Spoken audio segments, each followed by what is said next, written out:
I need you to understand something before we go any further.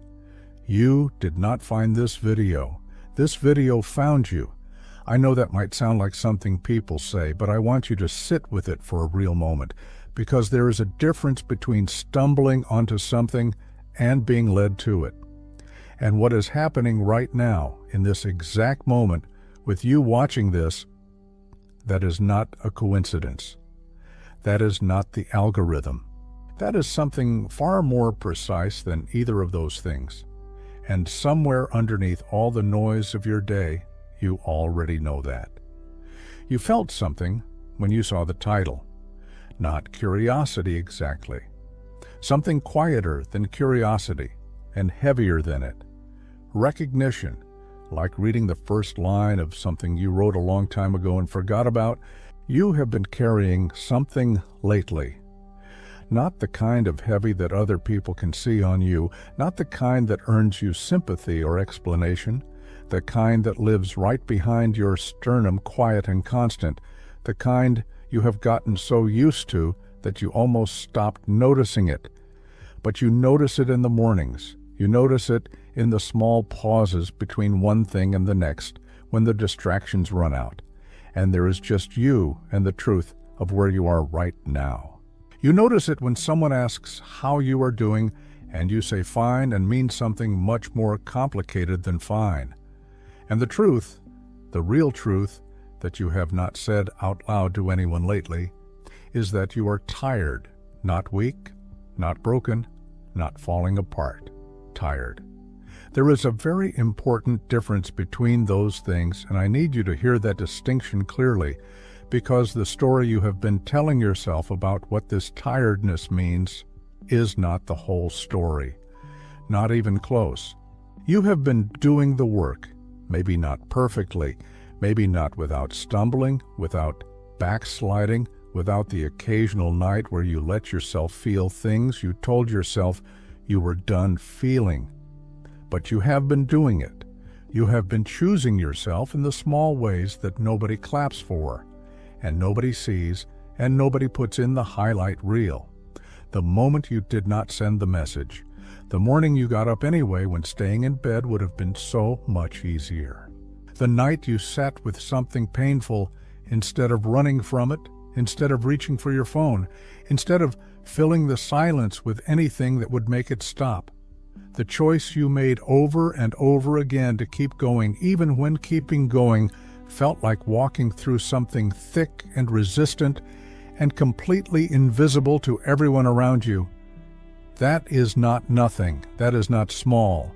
That is everything. And the part of you that is exhausted right now is not the part that is failing.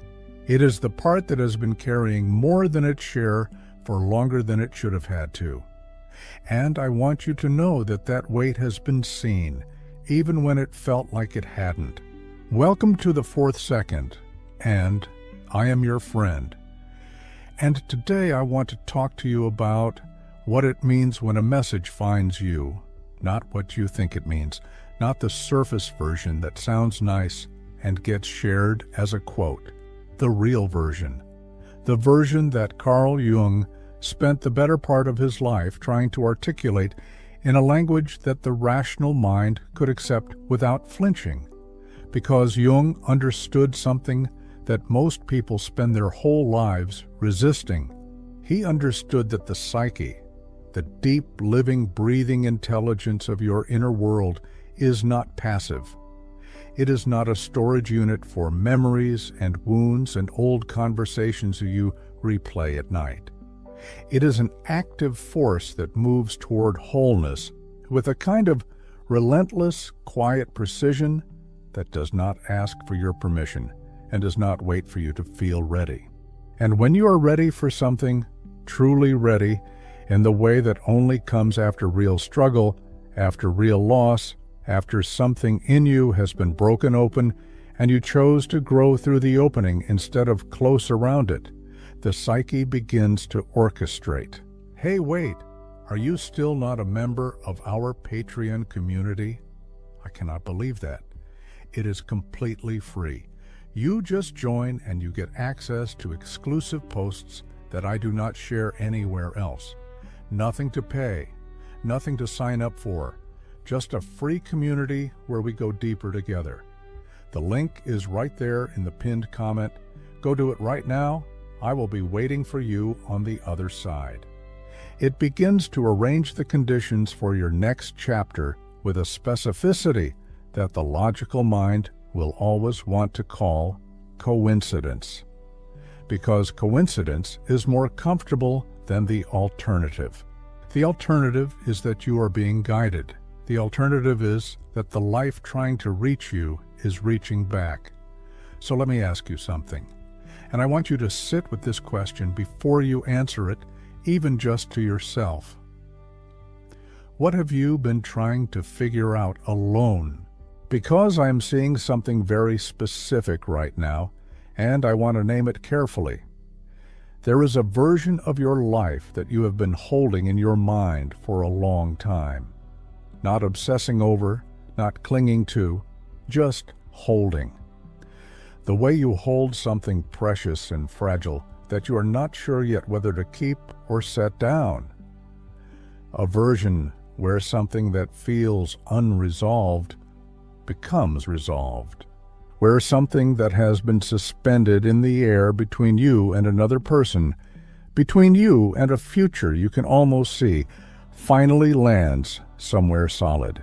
You have not given up on that version, but you have started to wonder quietly, in the moments when you are most honest with yourself and the armor is down and the performance has stopped, whether wanting it still makes you foolish. Whether the hope you have been tending carefully in private against the odds and against the advice of the part of you that just wants to be safe. Whether that hope is wisdom or whether it is the last form your fear takes before it finally has to let go. And that question, that exact question, is the reason this message found you today. Because the answer is neither. It is neither wisdom nor foolishness. It is something more precise than both of those words can hold. What you are carrying is discernment in process. You are in the middle of learning the difference between hope that serves you and attachment that costs you. And that is one of the most important lessons a soul can learn. And it is almost never a lesson that comes clean. It comes messy. It comes in layers. It comes with setbacks that feel like proof you were wrong to hope, and breakthroughs that feel too fragile to trust. You are right in the middle of that process right now. And from the inside, that process does not feel like growth. It feels like being stuck. It feels like standing in a doorway, unable to go back into the room you came from, and unable to move forward into the one ahead. The room behind you is familiar, even though it hurt you. The room ahead is unknown, even though it is where everything you want is waiting, and the doorway is uncomfortable, and the waiting is exhausting, and you are doing it anyway, every single day, and nobody is handing you anything for that, not yet. Jung called this the Transcendent Function, the psychological process by which two opposing forces inside a person, what you want and what you fear, who you were and who you are becoming, the past you are still holding and the future that is trying to reach you, begin to resolve into something genuinely new. Not a compromise between the two, not one side winning over the other. A third thing? A thing that could not have existed without the tension of both holding at the same time. And the transcendent function does not operate on your schedule. It does not happen when you decide you are ready, or when you have figured everything out, or when the circumstances finally align the way you need them to. It happens when enough of the old structure has dissolved to make room for what is coming. And the dissolving is the part that feels like stagnation. The dissolving is the doorway. The pressure you are feeling right now is not the pressure of something ending. It is the pressure of something trying to be born. You are not stuck. You are in the middle of becoming.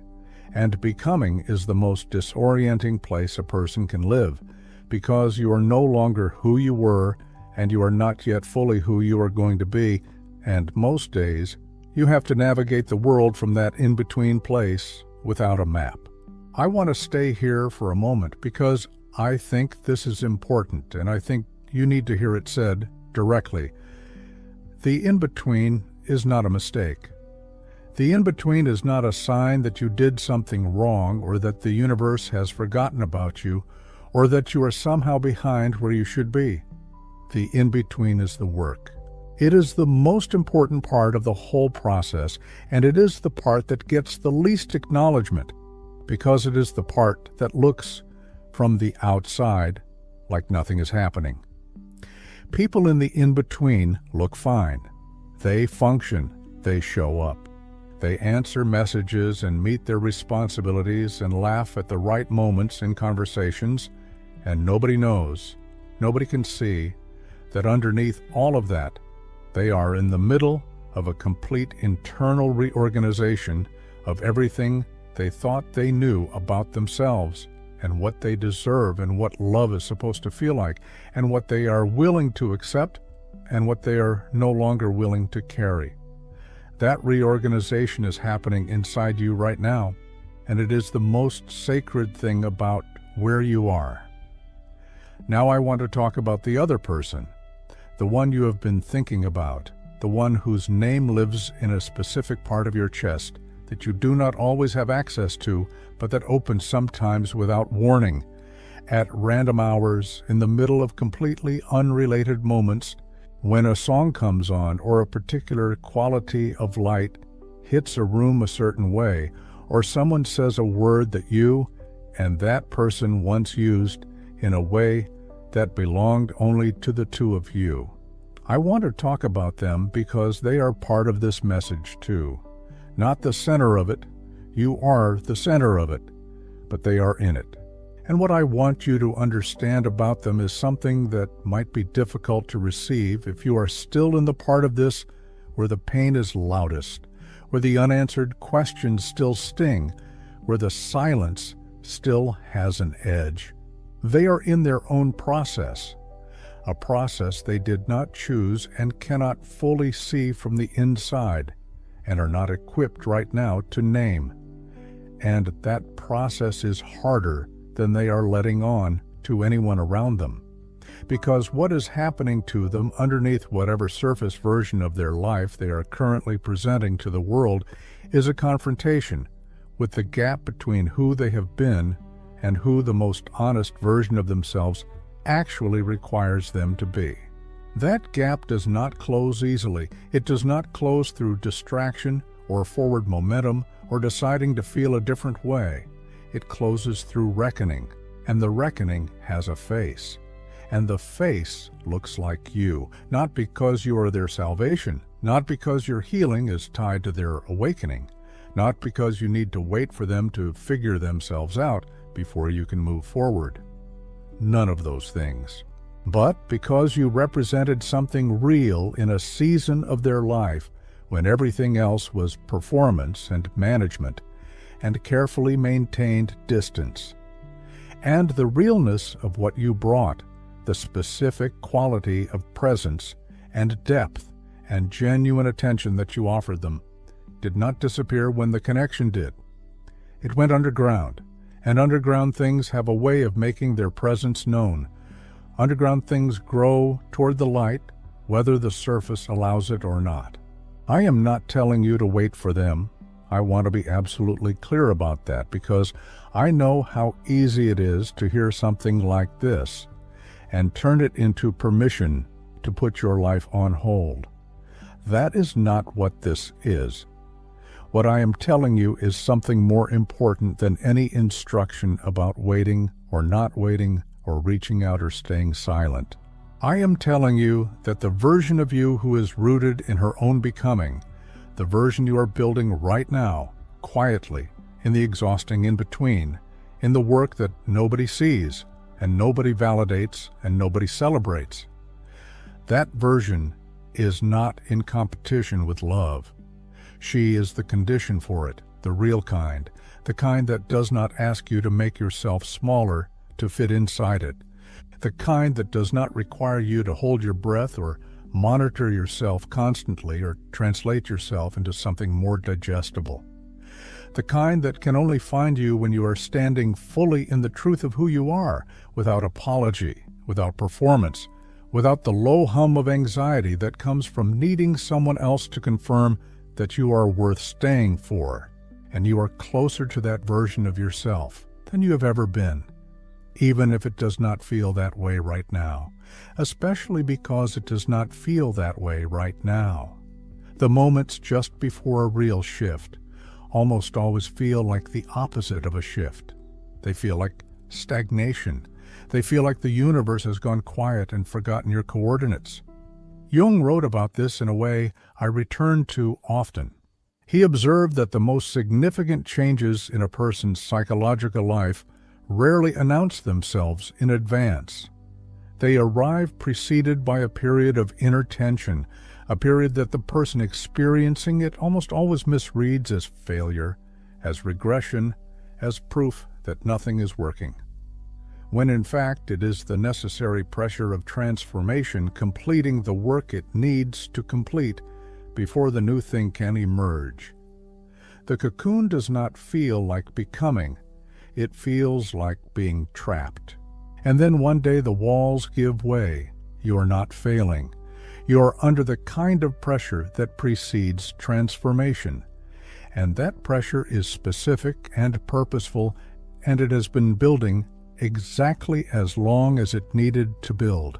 Every moment of it has been doing something inside you that you will only be able to fully see in retrospect, from the other side. When you can look back at this chapter and understand what it was preparing you for. But I want you to trust something right now in this moment before the retrospect is available to you. I want you to trust that the quiet work you have been doing has not been wasted, that the mornings you showed up for yourself have been registered somewhere that matters, that the choices you made in private, when nobody was watching, when there was no reward except the small dignity of doing the right thing for yourself, those choices have been building something real, something that is almost ready. There is a specific thing I want to say to you about the person you have been thinking about, and I want to say it carefully because I think it matters, and I think it is easy to misunderstand.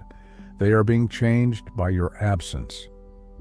Not in a dramatic way that they would necessarily name or articulate, in the quiet way that real change always happens underneath the surface, in the part of a person that they do not have full conscious access to. The version of you they carry in their memory is not a static image. It is alive. It responds to who they are becoming. It asks questions of them that the old version of them did not have to answer. It sits in the corner of their awareness in the middle of ordinary moments and does not move and does not speak and does not need to, because its presence alone is the question. And the question is, who are you choosing to be? And are you choosing it consciously? And is the life you are building the one that is actually yours? Or is it the one that felt safest to choose when you were most afraid? Those are not comfortable questions, and they are not asking them willingly. Nobody goes looking for that kind of reckoning. It finds them, the way this message found you. And the reckoning has your name on it, not because you did anything to cause it, not because you owe them your healing or your patience or your openness to whatever version of themselves they eventually arrive at, but because truth does not go quiet just because someone decides to stop listening to it. It gets louder. It gets louder in exact proportion to how hard a person works to suppress it. And they have been working very hard, and it is beginning to show. But here is what matters. Here is the thing I need you to hold on to past this video, past today, past whatever happens next between you and this person and you and yourself. Your healing cannot be contingent on their timeline. Your becoming cannot be parked in the waiting room of someone else's process. That is not a rule someone made up.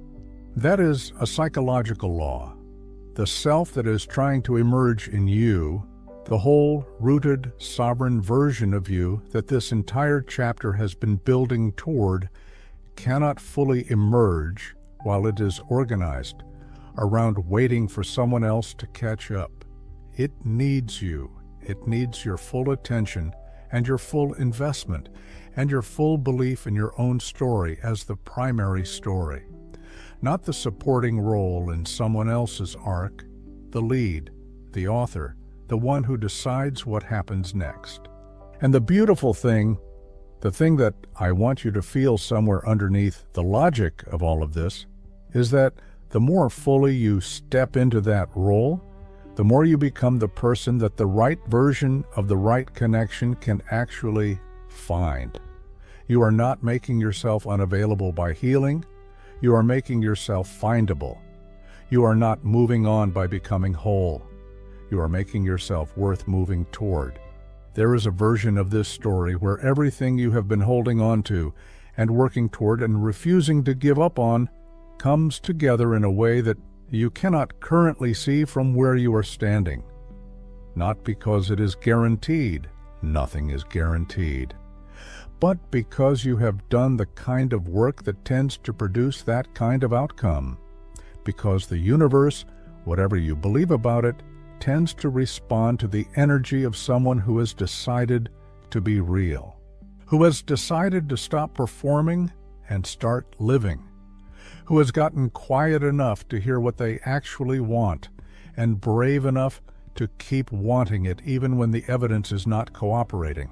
I want to speak now to the part of you that is scared, not the part of you that is strong. That part is doing fine. That part has carried you this far and will carry you further. The part that is scared. The part that wonders at 2 or 3 in the morning in the specific dark that only exists between those hours, whether you have already waited too long or hoped too much or given too much of yourself to something that did not know how to receive it. The part that sometimes thinks the real mistake was not this person or that choice or that moment, but something more fundamental, something about you, about the depth of what you feel, about the fact that you love with everything, and that has never seemed to protect you from anything. I want to speak directly to that part, and I want to say this slowly and clearly. You have not made a mistake by feeling what you felt. You have not made a mistake by wanting what you wanted. The depth of your feeling is not the problem. It has never been the problem. The only thing that would be a mistake right now, the only one, is deciding that what you are capable of is a liability rather than the most extraordinary thing about you. Because it is not a liability. It is not a flaw. It is the specific quality of your soul that makes the right love, when it arrives, not just possible, but inevitable. And the right love is not afraid of depth. It is built for it. I want to close with something I hope travels with you past the end of this video. You are at a threshold, not the end of something, even though it has felt like endings for a while now. A threshold, the kind that only appears after enough of the old has been released to make space for the new, the kind that the soul, in its deep and unhurried wisdom, only opens for people who have done the work to deserve walking through it. And the walking through is not loud. It does not arrive with fanfare or with a sudden unmistakable sign that everything has changed. It arrives in a morning that feels slightly different from the one before it. A moment of clarity that comes without announcement and settles somewhere you did not know was waiting to be settled. A choice that feels smaller than it is. A conversation. A pause. A breath that releases something you have been holding for a very long time. And then another moment. and another choice. And slowly, without your full permission, without your complete understanding, the life that has been assembling itself in the quiet while you were doing the work, while you were staying in the doorway, while you were refusing to give up on the version of yourself that knows what she deserves, that life begins to become visible. And one day, you look back at the doorway you were standing in, the one that felt like being trapped, the one that felt like nothing was happening, and you realize you are not in it anymore. You are on the other side. And everything that felt like waiting was actually arriving. You are closer than you think. This message found you for a reason. Stay with it. Stay with yourself. The next chapter already knows your name. If something in this landed somewhere real for you today, I want to hear about it in the comments. Tell me what hit. Tell me where you are right now. And hey, wait. Are you still not a member of our Patreon community? I genuinely cannot believe that. It is completely free. You join, you get access to exclusive posts and deeper content that I do not share anywhere else. Nothing to pay. Just a community built for exactly where you are. The link is in the pinned comment. Go do it right now. I will be waiting for you on the other side.